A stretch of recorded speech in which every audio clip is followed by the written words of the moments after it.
Hello there, Hidden Hermit. Here's the Nine of Swords. Uh-oh, dreams, nightmares, illusion, cruelty, despair, isolation, fear, grief, shame, all those nasty, nasty things. But do you know what? It's going to be okay because here's the Night Sun, Nine of Swords. It's an interesting, cracking image. So, I don't know, what drew your eyes when I first turned this card over? What was the main focus? And of course, that's their leading questions, because the Night Sun does like to use these kind of rays of light to show you the focus of this card. And you have this flower, which is a familiar motif from the Night Sun Tarot, and it's growing up, it's growing out of this cage. And you know, if I was to turn it on its side, it's reminiscent of the array of swords. And also, interestingly, the ground, if you can see there, it's bleeding. It's bleeding. So it's you know, that there is definitely a wounded vibe. There's a violent vibe about it, and that's the Mars and Gemini. That's that Mars influence there. But do you know what? There is hope. There is hope. I always like to think of the Waite Smith that it's like a ladder. So this person that's having its nightmares can indeed move out if it put the effort in. Whereas in the Night Sun, that this flower is quite resplendent, really. It's shining forth. So it's all about that idea of a cage that can be beaten. You don't beat cages. A cage that can be escaped. I don't know. But you get what I mean. Okay, so Mars is traveling through the Mars, and the Gemini element brings up a lot of conflict and a lot of if you can think, you know, fire and air. So you've got a lot of hot air going on, and yet there is definite growth. There is violence, but there is growth. There is growth. There is hope.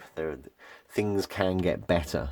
You know, I think Mars does bring a very cruel element to the Gemini energies. Gemini can't quite handle that forceful Mars thing, because Gemini likes to be the one doing all the talking, if you like, and then Mars comes along being quite brutal. And yet, you know, from violence and destruction, there is always the chance of new life, if you like. If we were to look at the little book that comes with the Night Sun, it tells us that Mars in Gemini, the Nine of Swords, is about new awareness. Here's that new awareness of willpower. You know, this person just needs a bit of will to traverse the trials, if you like. Reflection, wounds and wastes. There isn't a great deal of sense of waste here. I mean, maybe the swords themselves are wasted, if that makes sense. I think it might be also quite important that these swords are, you know, they're planted in the ground, and you get this little motif of the hand holding the orb the right way up. I think that's interesting.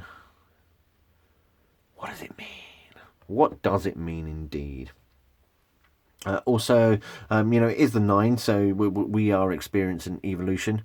We are experiencing the final passage. We're almost at the 10, you know. Also that final crisis as well. But yeah, I mean, I actually enjoy getting the 8 and the 9 of Swords from the Night Sun coming out in a reading, because it gives you that path. It gives you that direction in which to focus your efforts to get out of the sticky situation that you're in, even if that sticky situation is a little ill-formed and of your own doing.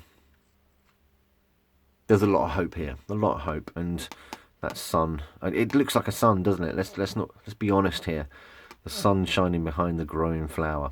Anyway, so yeah, a lot to consider with that. A lot to think about with the Nine of Swords from the Night Sun Tarot.